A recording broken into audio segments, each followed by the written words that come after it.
BX1+. L'invité de Fabrice Grosfilet. Voilà, et notre invité aujourd'hui, c'est Ridouane Chahid, qui est bourgmestre faisant fonction de la commune des Verts, également député et chef de groupe pour le Parti socialiste au Parlement bruxellois. Bonjour Ridouane Chahid. Bonjour Fabrice Grosfilet. C'est difficile de s'y retrouver avec le CST, et notamment pour les plus âgés d'entre nous, ou ceux qui ne sont pas les plus habitués à la technologie informatique, de s'en sortir. Oui, je pense vraiment qu'il y a une complexité à ce niveau-là. C'est d'ailleurs pour ça que la semaine passée, par exemple à Evere, on a pris pour initiative de lancer une opération d'impression de passe sanitaire ou de certificat européen de vaccination, ce qui permettra à celles et ceux qui ont des problèmes avec leur application, qui ne savent pas la télécharger ou qui ne savent pas l'utiliser, d'avoir un document papier qui leur permettra de se présenter avec ce document papier dans les différents endroits où le CST est demandé. Par ailleurs, il faut saluer l'initiative, je dirais, d'Alain Marron, qui a déjà fait savoir que, là, en tout cas, les 65%, les plus de 65 ans allaient recevoir un document par la poste. C'est ça. Donc, pour tout le monde, tous les Bruxellois, un document par la poste, si on a plus de 65 ans. Pour les Éverrois, la possibilité d'imprimer. Il faut se rendre dans un endroit particulier. Oui, c'est gratuit. C'est gratuit, c'est à la maison communale. Donc, c'est à la maison communale. Et il y a un numéro de téléphone, c'est le 0800 014 141, si j'ai bien noté, pour ceux qui veulent avoir plus de détails. Ça se passe bien, l'application du Covid Safety Kit sur votre commune. On rappelle, c'est dans les restaurants, dans les cafés, à l'entrée des clubs de sport, à l'entrée des équipements collectifs, type piscine, bibliothèque, etc. C'est ça. Donc pour le moment, ça se passe bien. Alors on est toujours aussi dans une phase d'explication, de sensibilisation. On a d'ailleurs demandé à la police, pour le moment, d'être plutôt dans une logique de sensibilisation, de pédagogie et d'explication, parce que c'est une mesure nouvelle pour tout le monde. Je rappelle que nous ne tirons pas pour le CST, mais que la situation sanitaire nous impose, je dirais, cette nouvelle mesure. Et donc, pour le moment, ça se passe bien, oui. Oui, ça veut dire qu'il n'y a pas eu de verbalisation. Il n'y en aura pas avant quelques jours, si je vous comprends bien, demi-mot. Quand on parle de sensibilisation, ça veut dire qu'on ne verbalise pas. On est toujours dans la sensibilisation. Un jour, vous verbaliserez, la police locale verbalisera. Oui. Ouais. Il y a une difficulté particulière pour les clubs de sport, pour les clubs en salle. Tout à fait. Donc là, on exige effectivement le Covid Safety Kit. Est-ce qu'il y a des clubs de sport qui ont râlé, pour lesquels c'est difficile? Est-ce qu'à l'entrée des gymnases communaux, par exemple, ce sont les clubs qui doivent vérifier le CST, ou c'est du personnel communal? Donc il y a effectivement une complexité pour les clubs sportifs. Elle n'est pas compréhensible par tout le monde, ce que je peux tout à fait comprendre, puisque certains vous disent comment ça se fait que quand je monte dans le métro, je n'ai pas besoin d'avoir un CST. Par contre, si je veux jouer au foot, au mini-foot ou bien au volleyball, là, je dois le montrer. La logique n'est pas la même, certes. La remarque est pertinente, mais on est, je dirais, dans une logique de service public où le déplacement est nécessaire pour aller travailler, pour aller à l'hôpital, pour se rendre à un endroit. Et donc, on n'a pas voulu apporter une discrimination supplémentaire. Par contre, effectivement, pour les clubs de sport, on a dû travailler sur une logique d'explication supplémentaire. Ouais. Est-ce qu'il y a des clubs dans votre commune qui sont en train de jeter le gant, avec des équipes qui ne peuvent plus se réunir, des entraînements qui ne peuvent plus avoir lieu? Alors, on essaye de faire en sorte que ça ne se passe pas. D'ailleurs, on a demandé à la COCOM de nous fournir, si possible, des tests antigéniques qui permettront à ces clubs de sport d'avoir ces tests de façon à les faire bien avant les entraînements, voire les matchs, puisque c'est le plus important. Et là, vous allez les mettre gratuitement à la disposition des clubs concernés. On les mettra à ce moment-là gratuitement, oui. En ce qui concerne le sport à l'extérieur, les clubs de foot notamment, on applique le CST, on n'applique pas le CST à Evere? Alors, pour l'extérieur, j'ai envie de dire que le CST, on ne l'applique pas, mais on l'applique dans les infrastructures collectives. Si à un moment donné, on décide d'ouvrir une tribune ou d'ouvrir une buvette, il faudra l'appliquer, oui. Ça veut dire que tant qu'on reste en dessous de 200 personnes, on peut s'en passer. Si on monte au-dessus de 200 personnes, là, il faudra l'appliquer.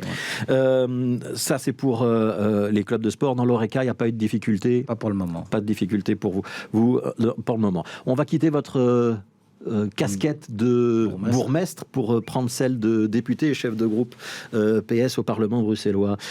Beaucoup de débats autour de l'abattage sans étourdissement. C'est le ministre du Bien-être animal, Bernard Clairfayt, qui a remis le dossier sur la table. Le groupe socialiste est prêt à s'emparer de ce dossier s'il vient sur la table du Parlement. Est-ce qu'il y aura une consigne de vote pour les députés PS? Alors, deux choses. La première, moi je suis toujours étonné du fait qu'on s'occupe d'un dossier qui ne fait pas partie d'une déclaration de gouvernement. Et donc ça m'inquiète, parce que moi ce qui me préoccupe, c'est surtout le bilan 2024 et ce qui aura été réalisé par le ministre en question en matière d'emploi et d'économie et de bien-être animal, évidemment. Vous êtes en train de me dire que ce n'est pas un dossier prioritaire?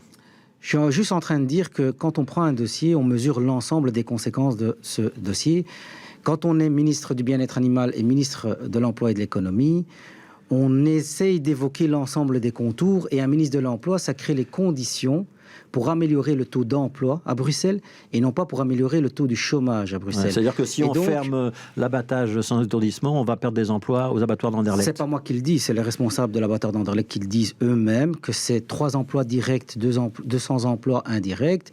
N'oublions pas qu'il y a une activité économique autour de l'abattoir, et donc tout ça doit être mis sur la table. Et à votre question, je réponds tout simplement que si le dossier est évoqué au Parlement, le PS sera là pour en débattre avec les arguments qu'il faut. Et donc on est évidemment, ce sera quoi, on est évidemment dans une logique. Mais à un moment donné, je dirais que si on est dans une logique, comme certains voudraient le faire croire, pour une transition écologique, pour un environnement meilleur pour le bien-être animal, il faudra m'expliquer comment on va faire pour interdire des camions frigorifiques qui viennent de l'extérieur, en dehors de Belgique, avec de la viande. Comment on va leur interdire l'entrée à Bruxelles et comment est-ce qu'on participe à améliorer l'environnement, en tout cas, de notre région. Oui, mais on a pris cette décision en Flandre, en Wallonie. Ça veut dire qu'à Bruxelles, pour vous, il ne faudrait pas la prendre et que ça n'a pas d'effet. Ça veut dire qu'il faut débattre s'il faut débattre. Il y aura une consigne pour nous, la priorité, c'est la feuille de route qui a été décidée par le gouvernement bruxellois. Est-ce qu'il y aura une consigne de vote pour les députés socialistes ou est-ce qu'ils voteront individuellement en âme et conscience? Il y aura un débat sur la question au sein du groupe. C'est pas encore tranché. Non. Bon. Autre dossier, la nomination du successeur ou de la successrice à Grégoire Chapelle, donc le directeur général d'Acteris. Ça peut ou ça ne peut pas être la chef de cabinet adjointe de Bernard Clairfailly? Écoutez, moi je n'en sais pas plus que vous. C'est une décision. Le point viendra au gouvernement demain. Demain, tout à fait. Et donc vous savez que BXA a révélé que cette chef de cabinet adjointe avait participé vraisemblablement à la rédaction du profil de poste. Tout à fait. Et donc, il y aura un débat au Parlement sur la question. Moi, j'attends de voir les explications qui seront fournies par Bernard Clairfailly en la matière. Après, ce qui compte pour moi, c'est que la procédure juridique soit respectée, qu'elle soit en béton et que la désignation évite un éventuel recours qui soit après... je dirais, qui remettent après en question la désignation. Mais pour moi, si à un moment donné, le ministre et le gouvernement désignent la personne concernée avec... je dirais, ces assurances en matière juridique, je ne vois pas ce qui pourrait s'y opposer. Voilà, donc a priori, il n'y a pas d'hostilité. On verra comment ça se passe au gouvernement demain. Dernier dossier qu'on voulait aborder avec vous, Ridwan Chahine, c'est la relation entre les jeunes et la police. Elle n'est pas toujours évidente. Il y a moyen de rapprocher les jeunes et la police ? Il y a moyen de rapprocher les jeunes et la police en mettant en place, je dirais, une structure de dialogue. Dans notre zone de police, on l'a fait via Team School. Voilà, c'est une opération lancée par la zone police Nord. Donc Team School, c'est donc Scarbeck, Evere, Saint-Josse. Ça marche ? Ça marche très bien. Donc ça fait maintenant un certain nombre d'années qu'on multiplie certaines actions, je dirais, pointilleuses. Ici, l'objectif, c'est de les rassembler et d'aller dans une logique où nous allons, à la rencontre des jeunes pour discuter de tout avec eux, d'être aussi dans une logique où on va ouvrir des réseaux sociaux pour pouvoir avoir un contact direct avec ces jeunes-là, parce qu'aujourd'hui le dialogue passe par les réseaux sociaux. Et je pense que les jeunes, ils auront un parrain policier avec lequel ils pourront échanger sur Facebook, TikTok ou ailleurs. Et Instagram. Parce que Facebook, il paraît que c'est déjà pour les vieux. D'accord, donc ce sera sur Instagram. Ça vient de démarrer. Il y a un bon accueil. Il y a un bon accueil déjà. C'est pas toujours évident. C'est pas toujours évident, mais il y a pour le moment un très bon accueil. On a une équipe de policiers, de policières extraordinaires qui ne lésinent pas sur les moyens pour aller au contact vis-à-vis des jeunes et pour casser cette image de la police est uniquement là pour faire de la répression. Merci beaucoup, Ridwan Chahine. Merci d'avoir été avec nous. Je rappelle, vous êtes bourgmestre d'Evere et chef de groupe socialiste au Parlement bruxellois.